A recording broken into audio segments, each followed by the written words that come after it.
Welcome to the Tom Nelson podcast. Today, I'm happy to have Michelle Stirling here from Friends of Science. Michelle, do you want to just tell us a little bit about yourself to get us started?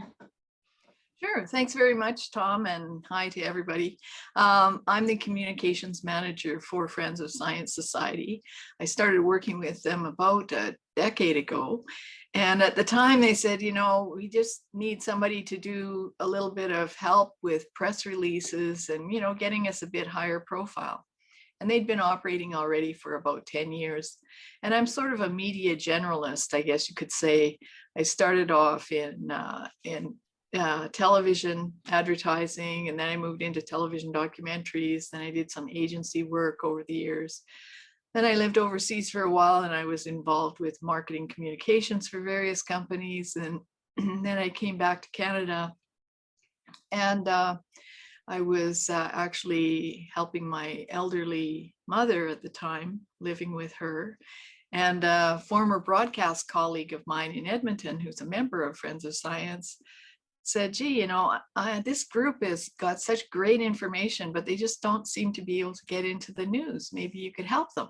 So he referred me. I met with the team, and we started working together on a small contract basis.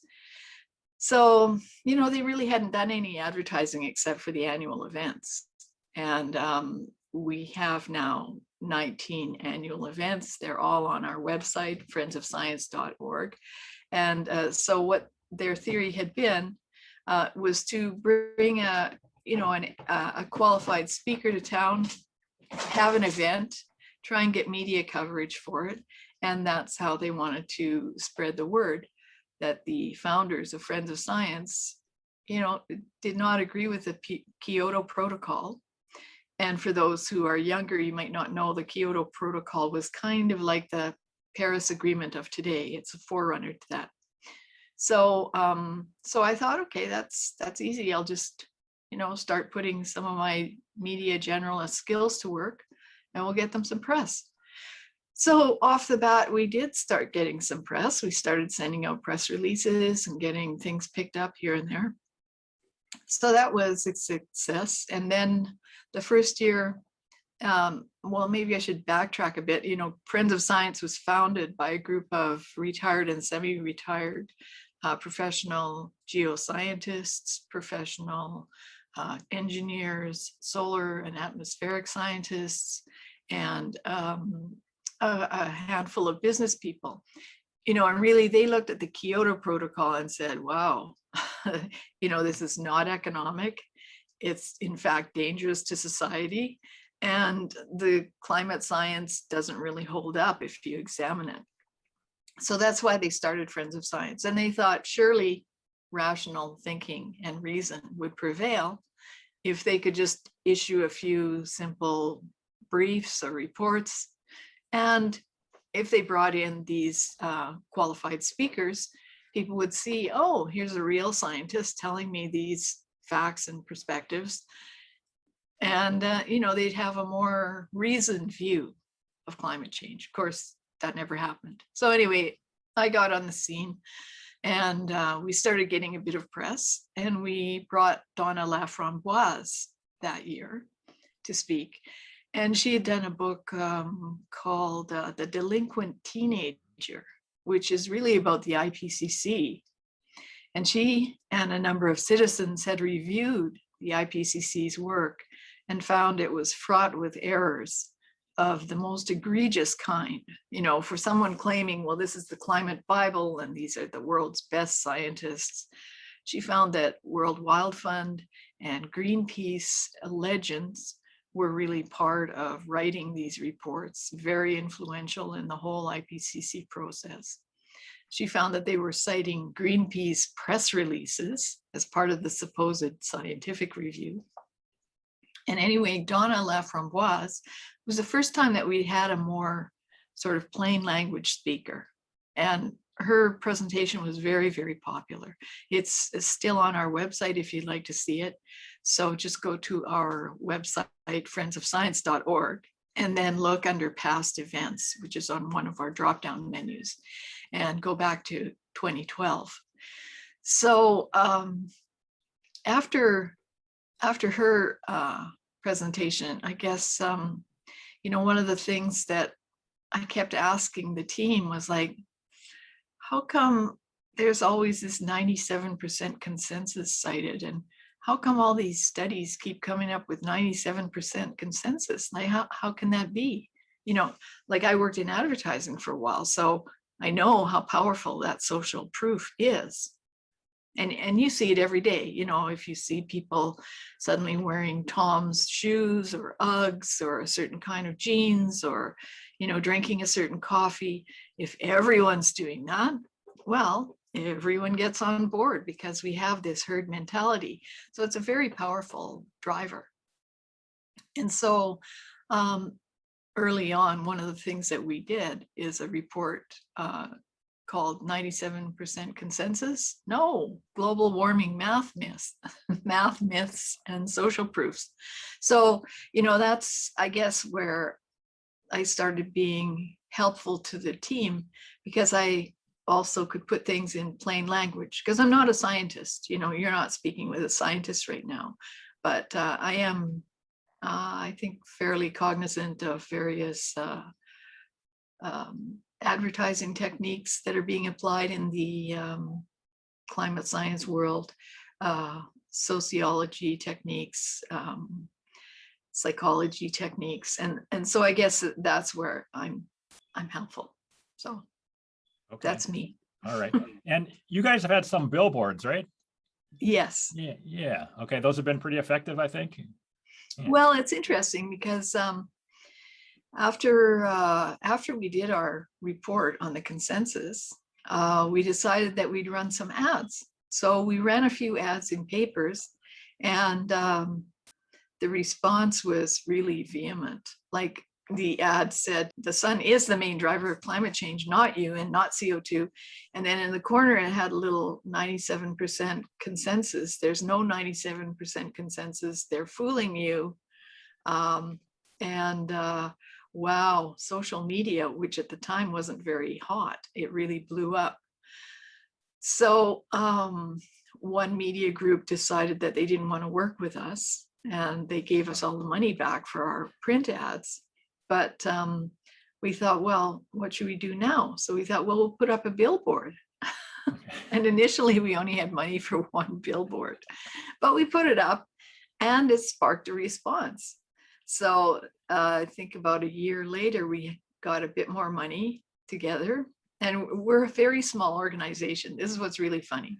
People always say, oh, you're funded by big oil, you've got secret deep pockets and all this. That's nonsense. We're run by a volunteer board, and we operate on about $150,000 a year, which we get from our members. So, memberships, and people throw in an extra $100 in their donation. And, we have one or two people who cough up $1,000 here or there, but we really, it's run really a grassroots organization. So we did manage to scrape together enough money for some billboards. And in advertising, there's a thing called rotate on schedule, where quite often, if you don't want to set a particular campaign, you can just go to the advertiser and say, please book me into this kind of a campaign, and then they'll slot you into their empty time slots, because for an advertiser, it looks good if your billboard's not empty, and if your radio slot isn't empty, better to have something running there. So they give you a discounted rate. So we kind of did the same thing with one billboard provider and said, what could we do with this? And they said, well, let us do the work for you. So they found some spots across Canada, and boom, boy, did that blow up, especially in Montreal. It seems like in Quebec, there's a real climate activist group down there, like extremely powerful. And the Sierra Club just hated our ads. So they ran a point and click campaign. And the Sierra Club is a charity in Canada. So there's a tax-funded charity with lots of money. I mean, all these environmental charities have millions, if not billions of dollars. And we're this little, pipsqueak out in the middle of nowhere. Anyhow, they ran a huge point and click campaign. They attacked our media provider. And so we fought back on that. We went to the Canadian Canada Revenue Agency and sent them a letter saying, look, how is this charitable activity? You know, if you want to complain to us about our billboards, that's one thing. But why are you attacking a legally operating enterprise that's offering a legal contract? So then, you know, our billboards, I think Slate ran a story condemning them, and Salon also, and mocking and smearing us. But I think in a way it was helpful because people started saying, wait a minute, I never thought about that before. And I think it was quite persuasive in its own way. And just the fact that there was such a huge and vehement like media pushback, and you know, I think people started saying, wait a minute, we can't have this conversation. Yeah. Certainly people saw it, and people who probably, you know, weren't in Canada and wouldn't have seen it, they saw it elsewhere. And we also started running some press releases. We found that the Canadian market never picks up our press releases. So we decided, well, we'll go to the international market, and we have much better help there. And again, you know, a lot of times our press releases appear as filler for various radio or TV online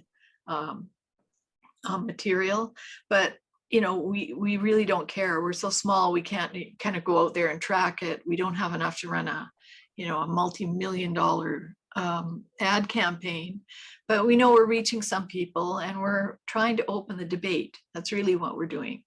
And we'd love to have more open debates. And we are one of the few groups in Canada that has consistently said, let's have a debate. And then all the ENGOs say, oh, you're a bunch of deniers, who would debate you? So I saw in your intro video that you had all sorts of well-known climate skeptics on there, skeptical scientists. So you must have a lot of good contacts in these climate science community, I guess. Well, you know, we are quite small per se as a group, but yes, we do have quite a good connection of contacts.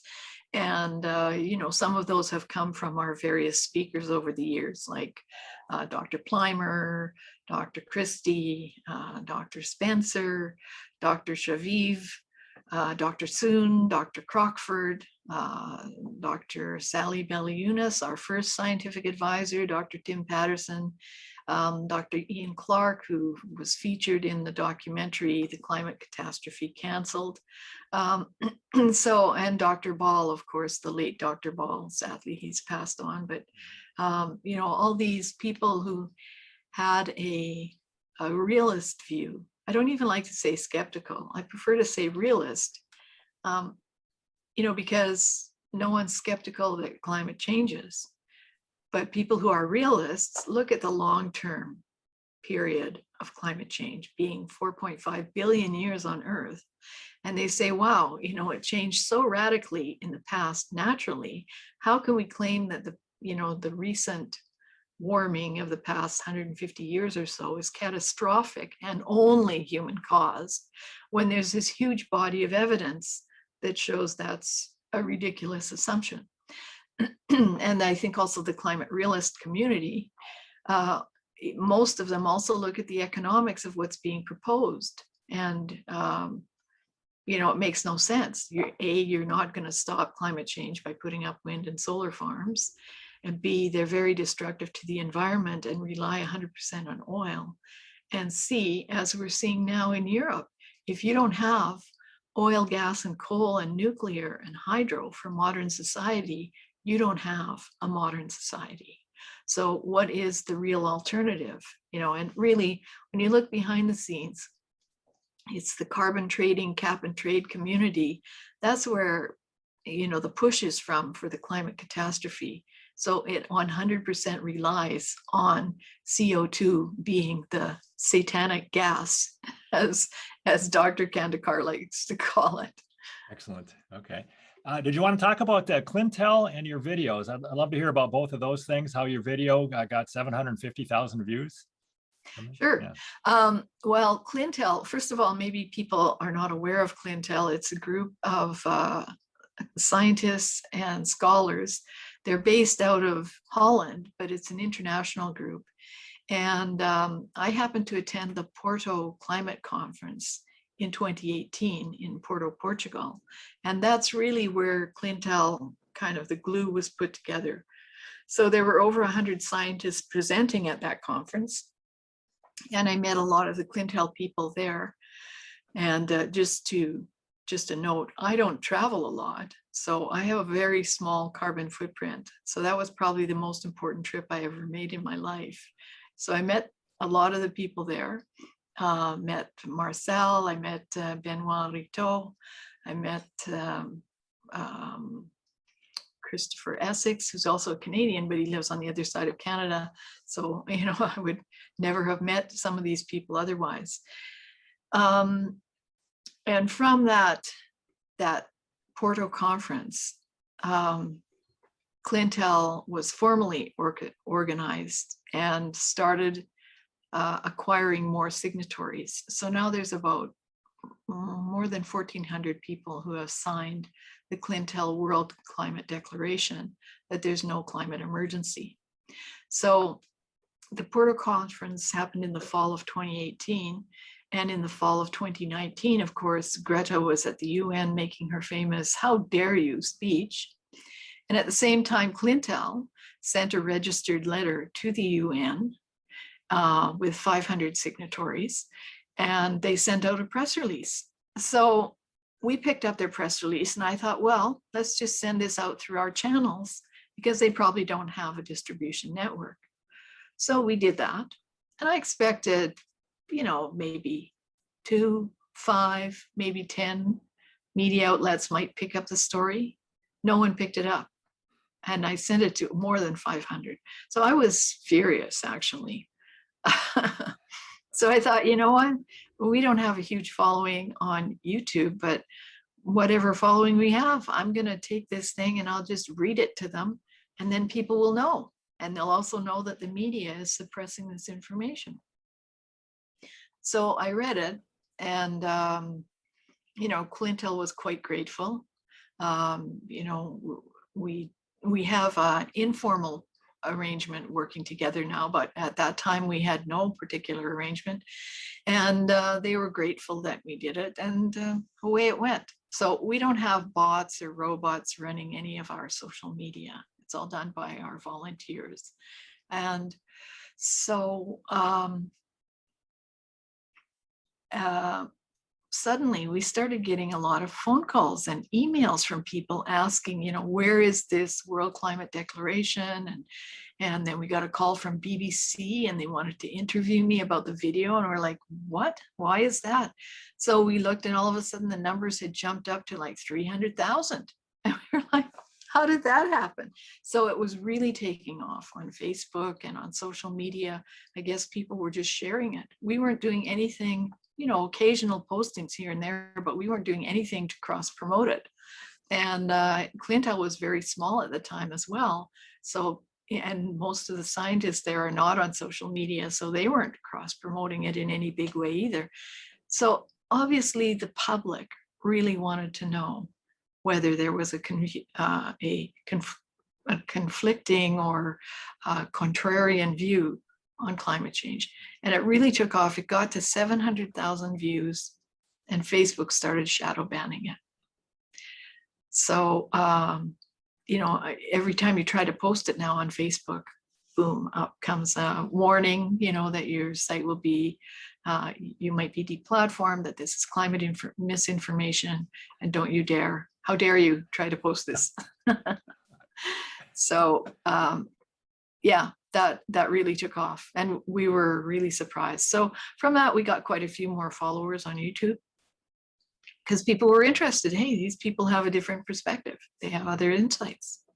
So if you try to share it from Facebook today, then you get this warning saying don't do that as of this moment. How about Yes. on Twitter? I wonder what they're doing on Twitter. We don't know what they're doing maybe behind the scenes to.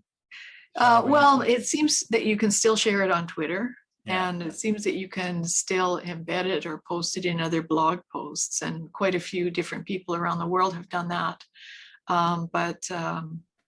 And of course, Facebook now flags every one of our videos with UN information.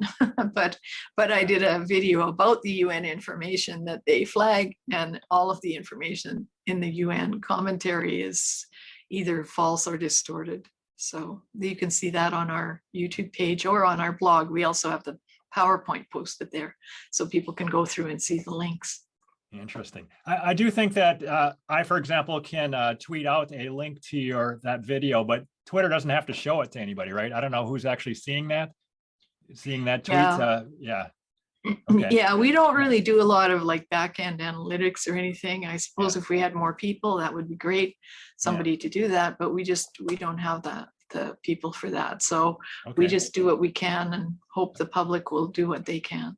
Okay, so you had a great response to that. And I saw another of your most popular videos was your response to Greta, where you just very quietly respond to Greta and you talk about what your mom saw. You were talking about how life under fossil fuels is a lot better than the old way. Fantastic stuff. And you got hundreds of thousands of views on that too, didn't you? Yeah, that's almost up to 600,000 views too. And the same thing.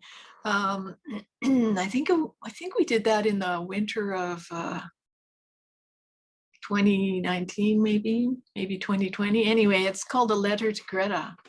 And, I guess we were trying to say to the kids, that you might feel very passionate about these things, but you have to have a better sense of history and understand how difficult life was not very long ago, and that, if you were 16, I don't know, maybe 100 years ago, you might have to marry someone just to manage in life, because really you needed kind of two people to manage, someone to take care of the home and someone to go out and work and earn income. And I mean, of course, modern technology, reproduction technologies and things like that changed society drastically in about the 70s. But prior to that, life was very, very hard. So we took kind of a soft, reasoned approach to it. And we weren't trying to attack the young people for wanting to do climate strikes or anything. We just wanted them to understand how good life was today. And again, with that video, we did it, we posted it and went on with life. And then again, people started calling us and sending us emails and notes and about one of the videos. And so we saw the numbers were going up. And then I think one time my cousin actually sent me a Facebook note saying, hey, I got this from my friends in California. Okay. And it was that video. So, it really also kind of took off. And it was interesting at the beginning.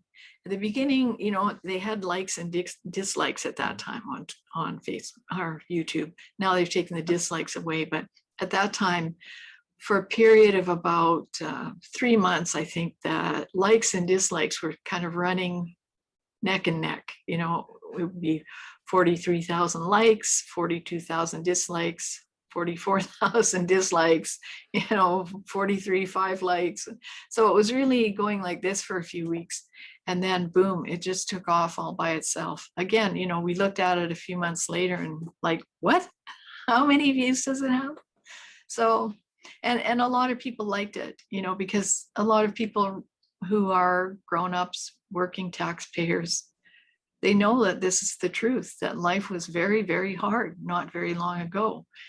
And, sadly, I think with the situation in the world today, those climate strike kids will have a chance to experience what our grandparents and parents experienced when life was very hard.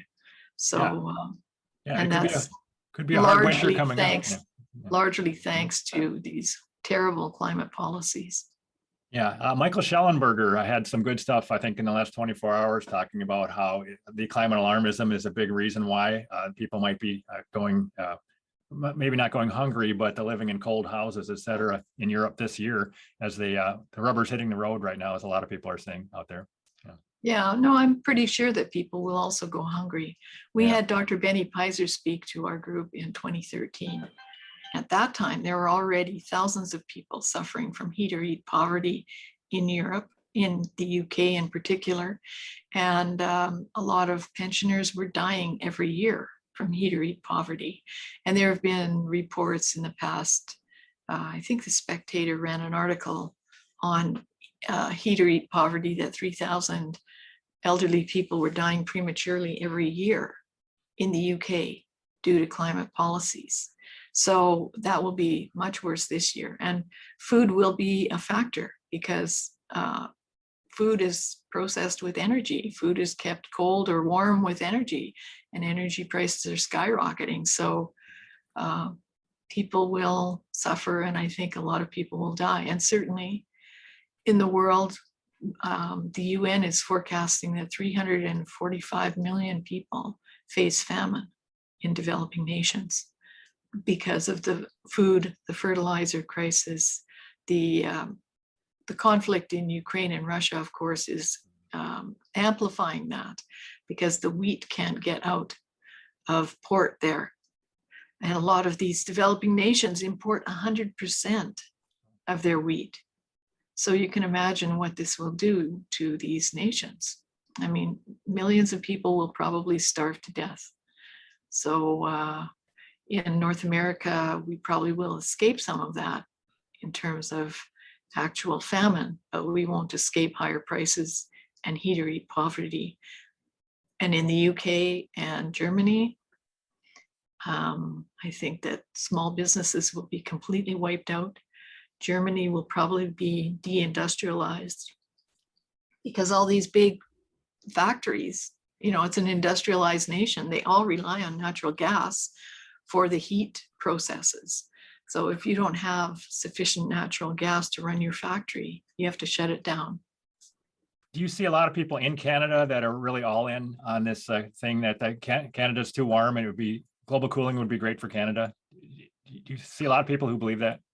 Well, that's ironic, actually. That's quite funny because when Catherine Hayhoe spoke in Calgary in 2017, she claimed that, you know, Canada was warming and the worst warming in Canada happens in winter. So that year it had been minus 31 degrees Celsius on New Year's Eve. So we'd love to have a little bit more warming in winter, actually. It's fine with us.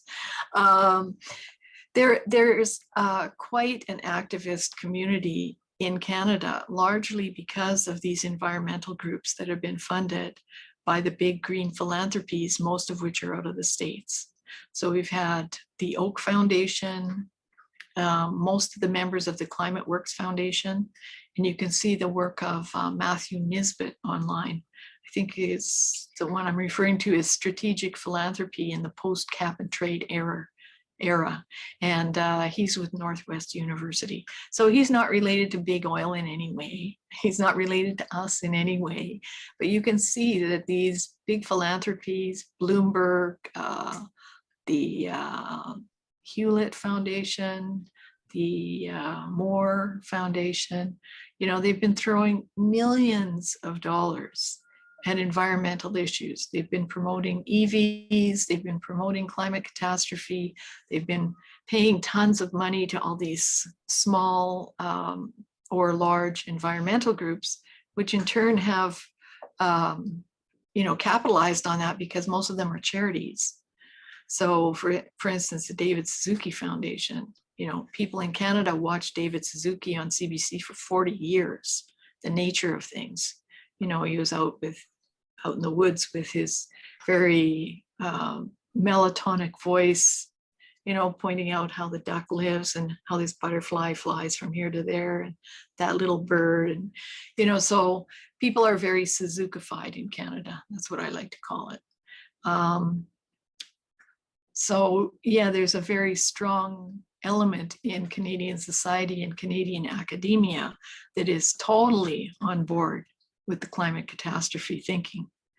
On the other hand, there's also a very strong resource sector, mining, energy, agriculture, forestry, you know, and most of those people are far more hands-on, practical, realist people who say, well, I don't know how you're going to run your city, you know, if you don't have oil, gas, or coal, because you can't make your wind turbines without them, you can't make your solar panels without them, and you can't run your wind and solar on the grid without them. So what kind of unicorn do you have in the garage? Because, it's just not going to work the way you think it is.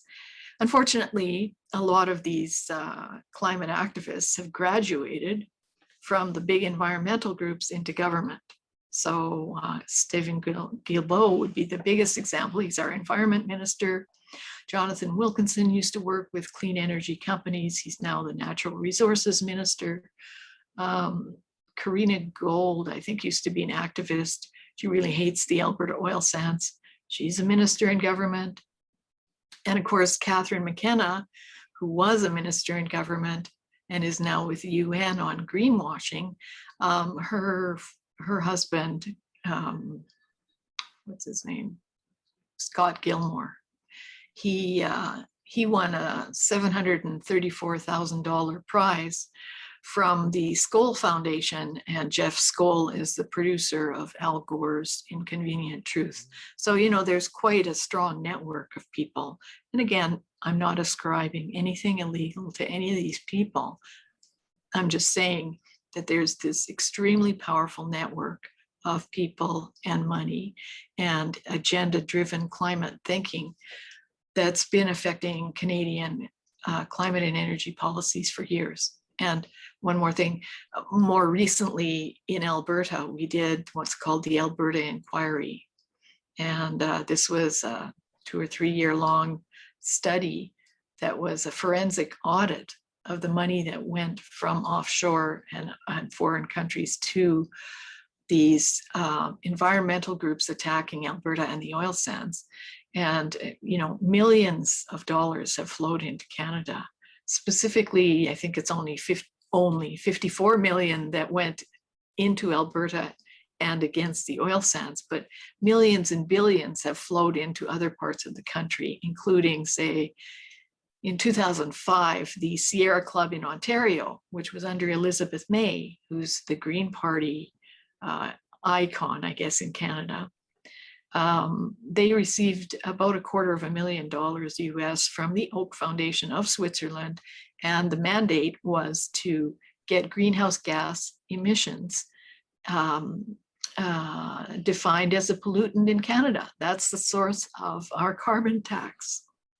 It's foreign money and ENGO influence. So, we're now probably going to have a carbon tax that's 3 times what it is today, which will just crush Canadian consumers and companies and deindustrialize Canada. Okay. When would that take effect if that happens? Pretty soon? I think it's coming up in January. I don't know the exact date off the top of my head, Okay. but they have an incrementally rising carbon tax. And just so that American viewers know, James Hansen, who's supposed to be Mr. Climate Science, he's been working with Citizens Climate Lobby in Canada and advocating petitions in Canada that Canadians should sign a petition asking for a $210 a ton carbon tax. So that doesn't sound like climate science to me. That sounds like somebody working for the cap and trade groups, but I can't prove that. Interesting. So yeah, I was just saying on Twitter, in the Chicago Climate Exchange, before they went belly up, those credits were going for $0.05 a ton. And so $200 a ton seems like a lot. yeah, well, I mean, of course, it's interesting because I believe Al Gore was involved in the Chicago Climate Exchange. It fell apart, but he moved his operation to Europe, and London is the center of green finance. And as I understand it, a lot of the funds that are set up there are actually situated in, tax-free, secure and sheltered places like Liechtenstein, Luxembourg. So, who knows what's really going on in the background of carbon trading. The Interpol put out a report in 2013 saying that the carbon trading market, it's a guide to carbon trading crime, and they found that it was an extremely dangerous sector to trade in because you're really dealing in the lack of delivery of an invisible substance to no one. So yeah, that's not shady at all. But anyway, cap and trade and carbon trading really took off in Europe. And these big philanthropies that I mentioned earlier, they want to see 2 global cap and trade systems. And that's what they've been beavering away at for the past easily 15 years, if not more, since around 2005. And one more note, they employed McKinsey as their consultant in coming up with their program called Design to Win. McKinsey is the world's most influential management firm. So you can see that this has infiltrated every aspect of government and corporate society, because these very powerful influencers are pushing this theme. And, if you're in a corporation and your investors come to you and say, hey, we think you should be into ESG and, write something in the annual report about climate change, you probably do it because there aren't very many jobs for CEOs out there. And you probably won't question it because you don't want to be fired and you don't want to be called a denier. So, it's a self-perpetuating cycle. Did you say that they're trying to do 2 cap and trade systems? 2 different ones? Yes. Okay. Yeah, according to Nisbet's earlier work in Climate Shift. And there's actually online on WikiLeaks, there are some documents of climate works that were found. I guess John Podesta left his cell phone somewhere and his password was something like 1234. And so whoever got it, anyway, they somehow hacked into all these climate works documents. And it's quite interesting to read their case study of Design to Win and how well it had worked to date. And people say, oh, it's a conspiracy theory that there's some global group trying to change the economy of the world. Well, you find out that they have a big map there, and a world map, and how they've set up organizations in different countries and regions of the world to exactly do that, to change the world economy. They want to cause a sea change in the world economy and shift it to probably an energy-based economy. So your personal carbon ration, and also to cap and trade worldwide, 2 systems. So from your perspective, what do you think is the most important thing that what should we be doing to try to fight this as people on social media or whatever else we can do? What do you think we should be doing to push back hard against this stuff? Well, I think one of the influential things you can do is, the world seems to be very keen on diversity these days. So we have a short little video called Climate Diversity is Our Strength. And what we did is we just put together a few color bars showing that there is a spectrum of views on climate change, and that should be respected. So I think people should stand for respect for diverse views on climate change. And that's one of the most important things, is to not be cowed by people calling you a denier and not accept that label. And to really, if they say, well, diversity is a requirement in modern day society, okay, climate diversity is too. So that's one thing. The other thing is myth busting on the consensus. First of all, consensus isn't science. And as Dr. Nir Shaviv said, science is not a democracy. You don't vote on it. Science is about evidence. So I think if people look at that report we did back in 2014, you'd be very surprised to see the data breakdown on all these alleged consensus reports. And in fact, one of the more famous ones, Doron and Zimmerman, out of a pool of 10,000 people, scientists that they sent it to, only 3,146 replied.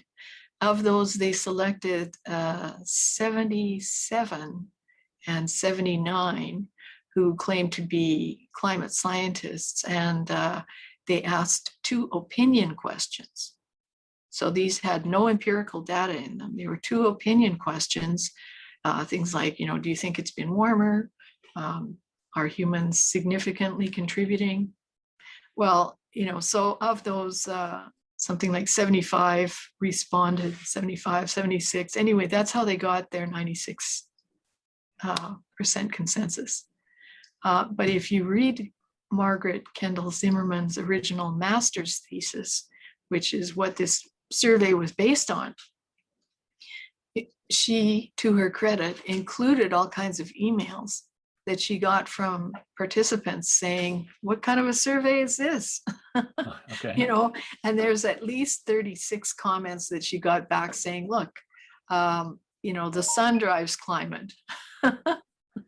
So, you know, out of 77 claiming that it's human caused, at least 36 respondents wrote her and said, no, it's the sun and other natural factors. Humans probably contribute, but, you know, nature is driving this. And what kind of survey did you do?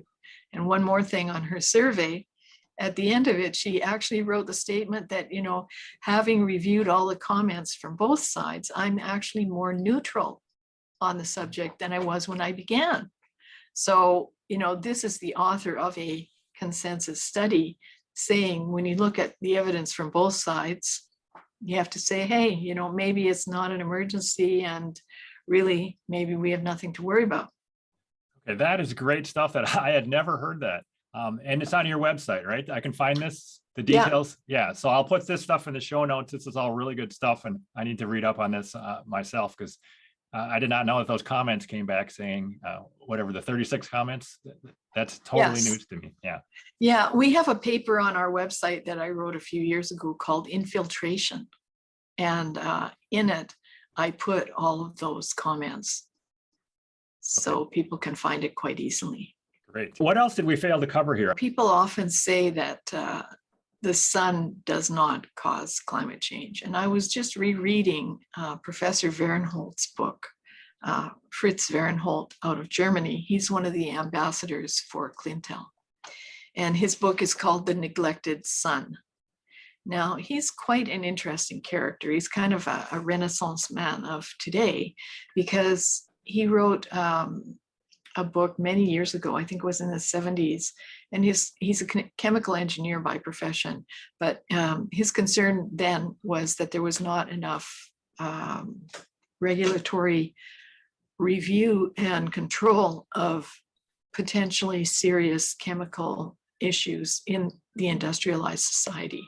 And that was quite an influential book. I think it's called Sevastos Everywhere. Sevastos is everywhere. That's kind of my rough German to English translation.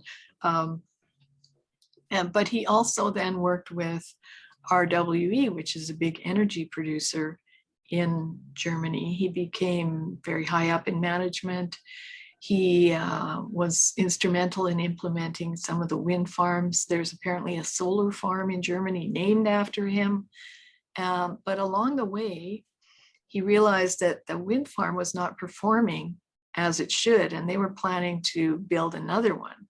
So he started looking into why isn't it performing like it should, and found that there had been a shift in solar activity that was affecting the winds. And of course, I'm condensing this and telling it off the cuff, so please refer to his book for the details. And then he was also an invited expert reviewer of the IPCC report. And he's a very thorough person. He found more than 200 errors in the IPCC report and sent them in, and they did nothing with it.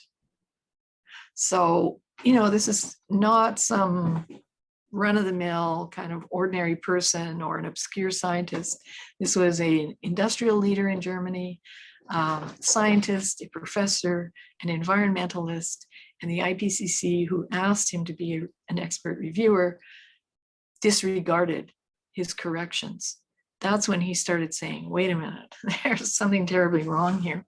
So then he went on, and he and Sebastian Löning have done a number of papers together. And Löning is, I believe he's a geologist by training. Anyway, they did a number of papers on solar influence on climate. They're all peer-reviewed papers.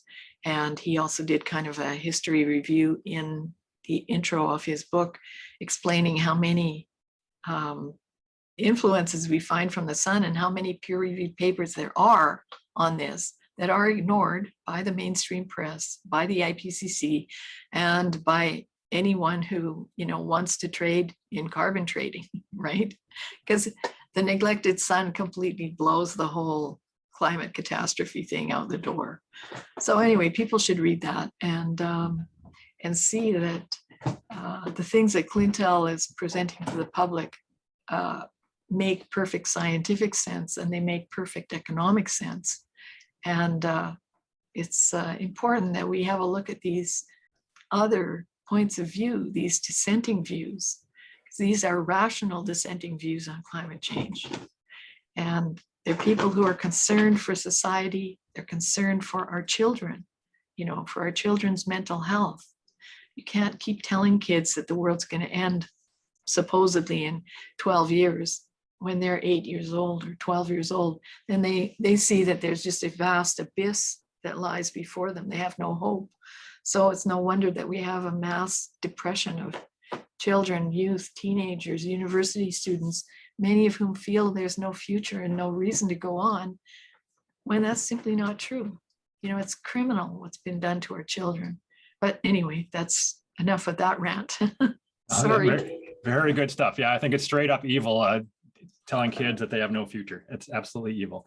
So on that note, anything else, sir? Well, I guess I would like to say, to your audience, we're in our 20th year of operation. So we have been asking people just for a small donation of even $20. That would be helpful to us because we are a small volunteer-run nonprofit. And also, if you'd like to become a member, you can do that on our website. And the value of that is that you get our regular mail outs of Friends of Science extracts, which is sort of the political IPC tracking information that people probably won't get in the mainstream, and Friends of Science CLI-SCI, which is a roundup of sort of the recent climate science peer-reviewed and gray literature. So these come out on bi-monthly basis. They're done by our volunteers, but it's interesting because they've been tracking this material for years, so they have a very good perspective that you won't get in the mainstream media. That would be part of your membership. And, if you can't do either of those to help us, you can share our stuff. And we're always happy to engage with people and see what you think. We want people to think. We don't want you just to believe our dogma. So. All right, very good. I'm going to go and donate today. I will do that because you guys are doing great work. I really appreciate the work that you're doing. So Michelle Stirling, thank you very much, and we'll talk to you next time. Okay, thanks very much. Goodbye. Bye, Tom.